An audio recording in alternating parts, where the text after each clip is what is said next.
Hallo und herzlich willkommen zurück zu einer weiteren Folge Chaos Noir. Wir sind ja, denke ich, jetzt sehr dicht am Finale dran. Ich schau mal kurz, ist hier nicht. Back. Ah, ist,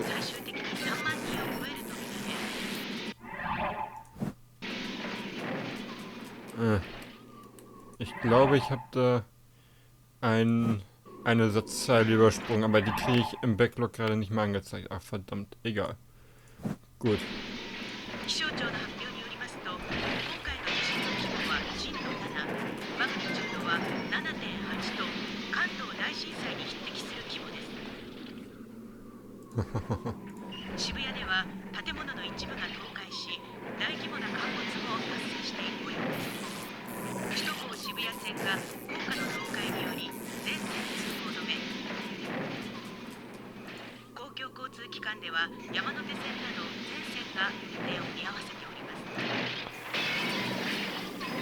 Static mixed in with the news. Until eventually the reporter spoke no longer. ダメだわ。また聞こえなくなった。 Momse shook and hit the old radio with her hand, but upon realizing she was getting nowhere, she let out a heavy sigh. 古いから使い物にならないわね。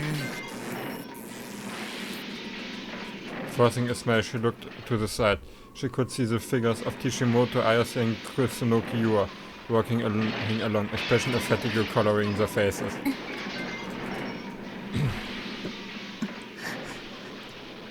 Both of their uniforms were covered in soot, making it clear how laborious the trek he had been. And yet, the great swords they were holding, the D-swords, did not have a speck of dust on them. Instead, they shone with an unclouded, brutal radiance. After the earthquake, you and us had walked back to Shibuya from Yoyogi, went straight to the Fraser office, then joined up with Momose. Waiting for the missing band to return, the three had stayed near the office throughout the night. Even though the earthquake had put the building on the verge of collapse, they had remained all the same. But in the end, Ban had never shown. Momose suggested leaving Shibuya immediately, something Ayase clearly took issue with. グレジオールが目覚めたの。早く他の黒騎士と合流しないと。 Ayase asserted her feelings of urgency by tugging on Yua's hand, wanting to reach the rubble-laden heart of Shibuya as quickly as they could. In the end, Yuya and Momose had no choice but to follow along. It was 7 a.m. Not even an hour had passed since the sky had first begun to brighten. There was not a single trace of the refreshing morning air. The utter mayhem that had been cloaked in darkness was slowly being exposed by the rising sun, and right now the three girls found themselves in the midst of it. The city of Shibuya had been transformed into the very picture of hell itself. Roads were torn to oblivion, asphalt protruded from the earth. A number of buildings had collapsed, their debris scattered in broken chunks along the sides of the road. Nearly every window that could be seen was broken, and a massive billboard had fallen from its usual perch atop a building's roof. One would not have to walk far to see countless corpses left undisturbed, littered among the chaos. For everybody, Momose witnessed the same act played out inside her head, one in which she clasped her hands together in pity for their demise. But there were just far too many. It was only partway through that she could not take it anymore, realizing the only way to retain her sanity was to ignore them outright. The remaining people they would occasionally pass by had lost all expression, existing only to stagger aimlessly through the streets. A group of men had come together to try and help the survivors buried beneath the rubble, but it did not seem like there were much they could do without heavy lifting equipment. Momose took another glance at what Yua was holding in her hands. A D-sword. Ayase had explained them to her. Much like magic, they were swords that could be taken out of thin air, what Ben had told her had been true. And yet Yua seemed only shocked and bewildered about possessing one for herself. ねえ岸本さん。 Ayase, walking slightly ahead of the group, paid no attention to Momose's call. The expression on her face made it all clear her patience was wearing thin. このディソードを持つ人はあなたたちを含めて全部で7人いるっていうこと？そう。他の人たちがどこにいるのかわかるの？わからないわ。だったら感じるのよ意志こっちで間違いないよ Ayase was effectively a brick wall. With no other options left, Momose repeated the same words for what felt like the thousandth time. 今むやみに歩き回るのは危ないわ。ひとまず安全なところに避難するべきよ。ダメよ時間がないのもしかしたら他の黒騎士だったかしら。その人たちだって避難場所にいるかもしれないでしょ。そうですよ岸本さん。私も避難場所に行くべきだと。Nein. Ayase suddenly came to her as though Yua's backing had possibly made some sense to her. She narrowed her eyes. And then she looked beyond the rugged Dogenzaka roads that no car could traverse. いたって何が？ At the end of Ayase's gaze was a lone girl walking away from the station. She was wearing a Sumei Academy uniform, though it was far more tattered than in either Ayase's or Yua's. And with only her left hand, she was holding an enormous cross-shaped sword to her chest. Her gait was markedly unsteady. It looked as though she could collapse at any moment. 大変。 Momo's body jiggled as she went towards the girl, toward Nishijo Nanami. The desert Nami was playing had caught her eye, but instead of prying in order to set her curiosity, she focused only on supporting the girl's petite frame. 大丈夫？よく頑張ったわね。今病院に連れて行ってあげるから気をしっかり持つのよ。 Nami's eyes responded in blank confusion to Momo's words of encouragement. なんて言ったの？カングルどこ？ Both Yu and Ayase belatedly ran up behind こ Momose. の子西条くんの妹さんです。そう黒騎士の資格があるのもうなずけるわ匠の妹ね二人ともこの子を運ぶのを手伝って。なんとか病院に連れて行かないと。痛い Nami groaned in pain. 右手？ Momose inadvertently glanced toward Nami's hand, grasping in surprise when she did. だってひどい。こんな。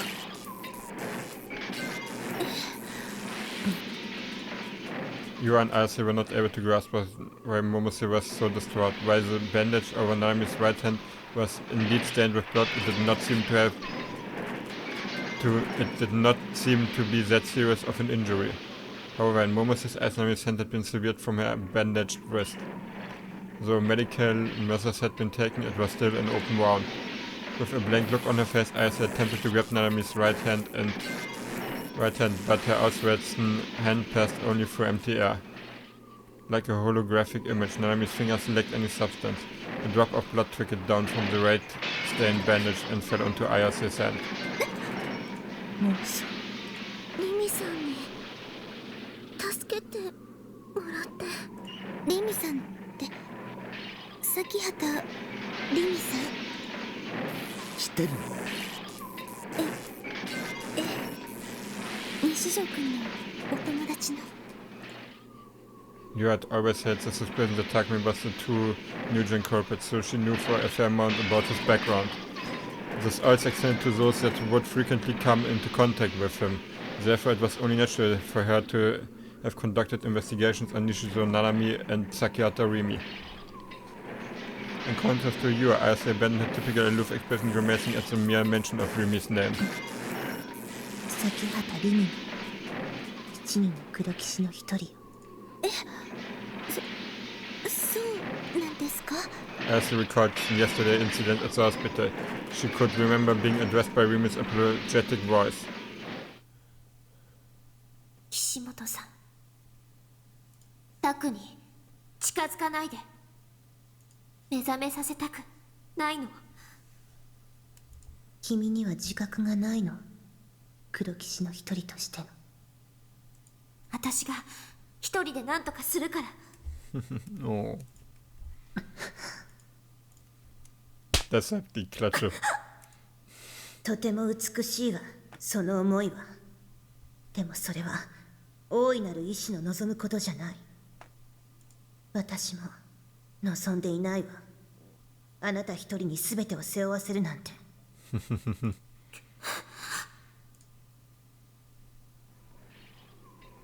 黒騎士云々の話は今は置いときましょう。とにかく早く病院に連れて行かないと血が止まらないわ。 Momo's gently placed the handkerchief on Nanami's open wound. すごい熱だし顔色も悪い。急がないと。お兄に会いたいよ。 Tears trickled from Nanami's vacant eyes. Right at that moment, something happened. In an instant, the highway they were standing on collapsed with a deafening roar. They all lost their footing, helplessly entering free fall at gravity's mercy. To them, it was like they were falling into the deepest, darkest, lowest circle of hell. Losing herself in that illusion, Momo raised a scream so loud it betrayed her age entirely.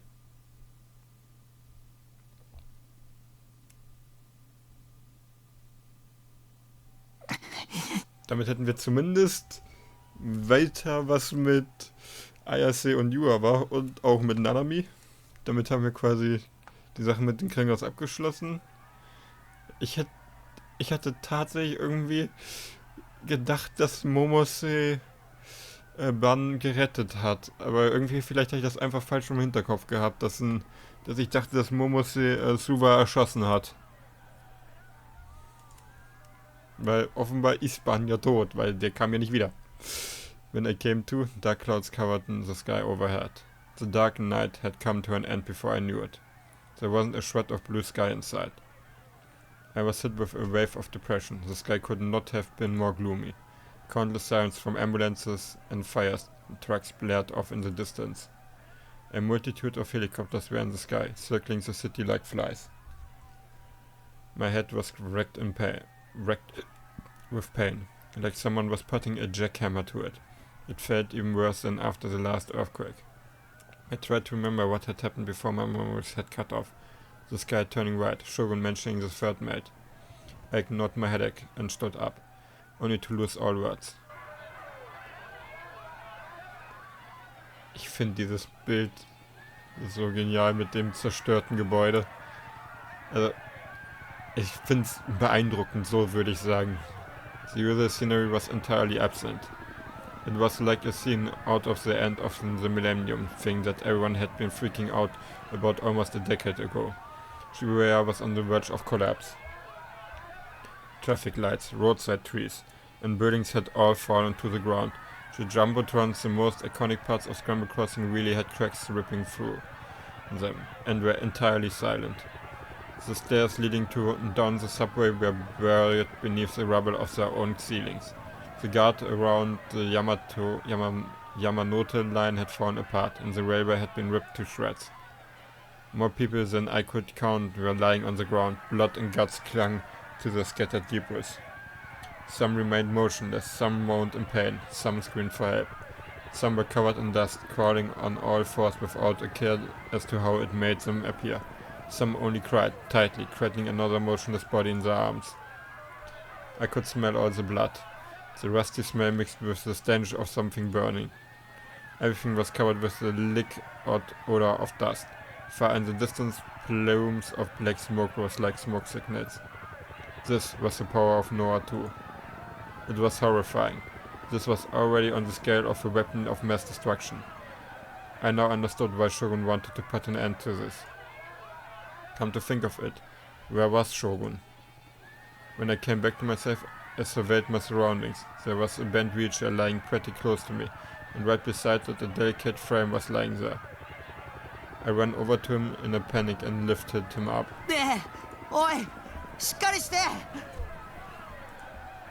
He didn't react, not even his inner voice said anything. Oh God, was he dead? I put my ears to his mouth. As faint as it was, he was still breathing. But he was still unconscious. I tried hitting him lightly on the cheek a few times, but to no avail. If I didn't know where it was, there was no way I could make it in time to save Rimi or Nanami. I should have asked him that when I had the chance. Clicking my tongue, I took my phone out of my pocket.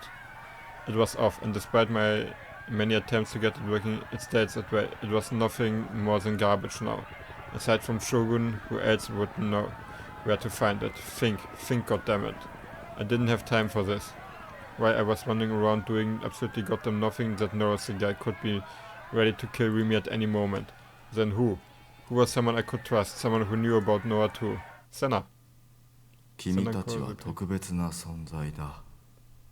中でも一番特別なのは、その目、誰の目を産み落とした少年。畑野 Yep. 一世。 Senna's dead. One of the founding members of Project Noah, the person who was nowhere to be found right now. Not to mention I'd never met him before. Wait, it was possible we had passed each other on the street before. Actually, Kosuke had told me all about his homeless lifestyle with the guy always wandering around 見 Shibuya. つけるしかない。 With the surprising light body of Shogun on my back, I manfully made my way through the debris. I didn't have a clue as to where Hatano-san was, but I had no choice. I had to find him no matter what. As light as Shogun's body was, it was still nearly 20 kilograms. It was hard enough just carrying him around Shibuya, but it was even worse factoring in all the uneven roads. I wasn't one for exercise. I mean, hell, my daily routine consisted of me just sitting in front of my computer all day. I considered finding a way to get Shogun to the hospital, but Shibuya, the way it was, I doubted I could even get an ambulance.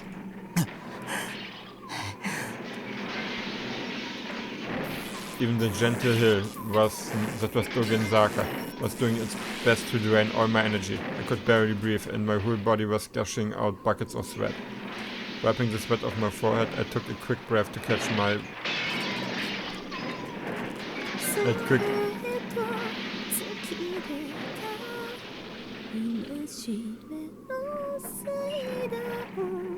Ayase! Yay!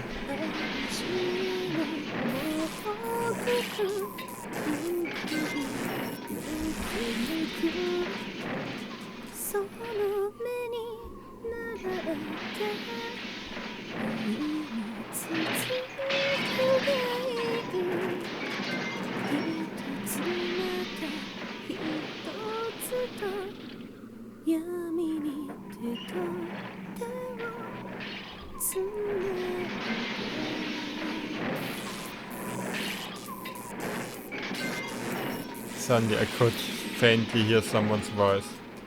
Someone was singing. Their voice rife with loneliness, but not without hope. The soothing voice washed over me. I had heard the singing somewhere before. Back at that concert, even in spite of overwhelming my vision. Of the glaring lights overwhelming my vision. And the blaring sound shaking in the entire airtight building. I still managed to take it in. But this time I was in the middle of the road, where I couldn't see a single sign of life, and yet in the center of this collapsed city dominated by death, I could hear her. I put Shogun down and surveyed my surroundings once again.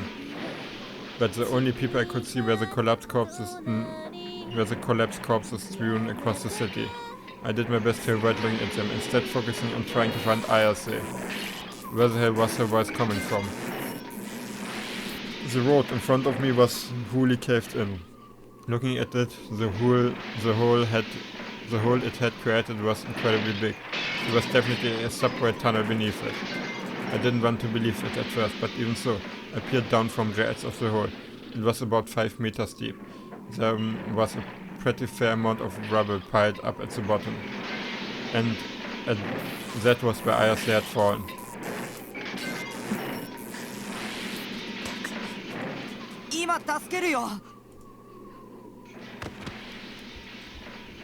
I jumped down into the hole. I didn't stick to the landing whatsoever, instead basically slamming into the rubble while just barely avoiding falling over. Ayase's leg was pinned under a pretty sizable slab of concrete, stopping her from moving. I really did give it my best effort, but moving it just wasn't possible on my own. 私だけじゃない。他に3人いるわ。君の妹も。ナナミが What the hell was she doing here? Hadn't that noticed the guy kidnapped her? ナナミナナミ Enduring the pain in my legs, I stood up and yelled out for my sister, but I got no reply. Looking around me, I only saw one other person besides Ayase. There was a pretty hefty woman lying face down on the ground, and while she wasn't moving, she only seemed to be unconscious. Nanami and one other person were absent. Maybe they'd been buried alive. I had to find them right this second. My eyes shot to the top of the hole. There was enough dust to make anyone hacking their lungs out. But beyond that, I could see the circular shape of the sky above. I thought about Shogun, who I had laid on the road up there. I remembered what Rimi had told me. 妄想すればするほど本物のあなたの命が削られていっちゃうんだ。 But I couldn't hesitate here. I drew my D-set entirely from thin air. Consciously avoiding looking at her leg, I sat down near Ayase and peered at her face. I stared into her eyes, refusing to look at anything else. That should do the trick. 妄想するんだ A strong one, a really strong one. 綾瀬の足の上にある瓦礫は大きなものじゃない。数は多いけど重くない。簡単に足を引っ張り出せる。他の二人も助け出せる。 Me and Ayase, we only need mutual recognition between us two gigalomaniacs, because once we had that, then our delusion was sure to become reality. Boah, ist schon geil. Out of nowhere, Ayase smiled in relief. She gently stroked my cheek with her グ fingers. ラジオールを導きに君がここに来てくれたの。 I blinked nervously. Exactly as I had alluded it to be, the large slab of concrete pinning had now turned into of smaller pieces. Passing away from the debris, Ayase slipped her leg right out. I really hadn't expected that to go so damn well. Starting to move, she messaged the ankle. Luckily, her injuries didn't seem all that bad. 綾瀬の歌が聞こえたんだ。それに導かれたんだよ。よかった。歌い続けてきて。 Helping Ayase up, I stood and took a look around. ナナミは I still didn't see any signs of my sister. Had my delusion failed after, or was Nami already? I began to feel anxious. I heard the voice. Looking in the direction of it, I saw a hand reaching out from a gap inside the rubble. And so I took that hand, gripped its slender fingers and peered into the gap. Hallo! Ja. Scheiße gelaufen. The gap was almost like a tunnel, and in that tunnel was a familiar-looking girl wearing glasses. It felt like it had been ages since I had last seen Yua. なぜか急についさっきまで全く身動きが取れなかったんですけど。 The girl averted her eyes from me with a face that seemed almost apologetically. しっかり掴んで。 I tightly gripped Yua's hand and then I pulled as hard as I possibly could away from the gap. Ayase helped as well. With the two of us pulling Yua with all our might, she managed to break free from the rubble without too much trouble.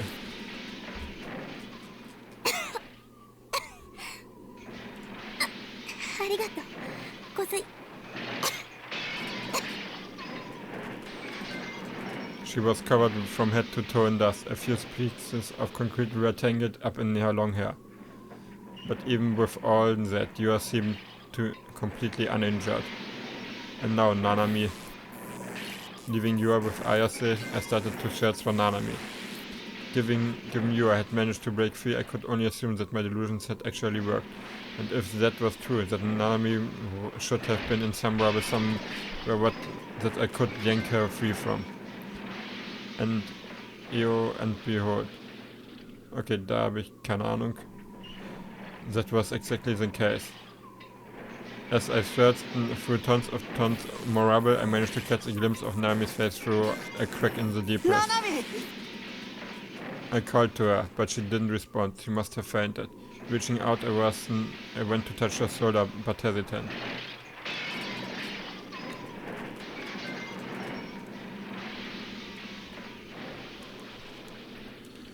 A memory from yesterday flashed into my mind of Nanami vanishing into particles right before my eyes. No, this has to be the real Nanami.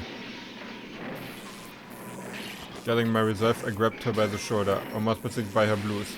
I could actually touch her. I could feel her warmth. Just like I had with you a bit ago, I pulled her out with all my strength. Unlike Ayase or Yua, however, Nanami's uniform was stained with blood. Her hand especially was covered in red. Regardless, I laid her down on the ground, then went to check her breathing. She seemed to be in pain, but she was still breathing. Even so, I couldn't help but worry about her right hand. It was absolutely covered in blood, and yet when I tried to grab it, my finger slipped right through it. A delusional hand? Then that could only mean Nanami's right hand was... A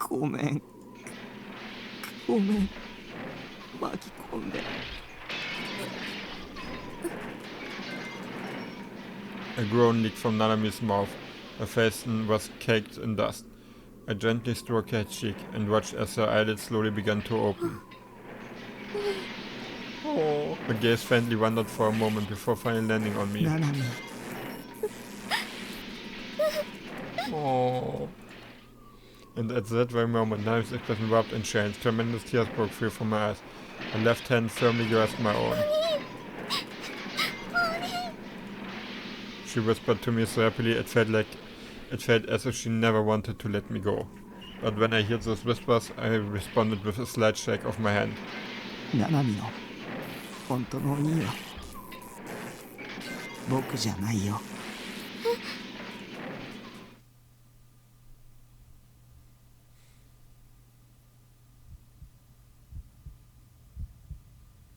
Ich würde sagen, dass ich an dem Punkt diese Folge beende. Das sieht aber so aus, als wären da ein bisschen Delusion-Zeichen. Vielen Dank fürs Zuschauen und bis zum nächsten Mal. Ciao.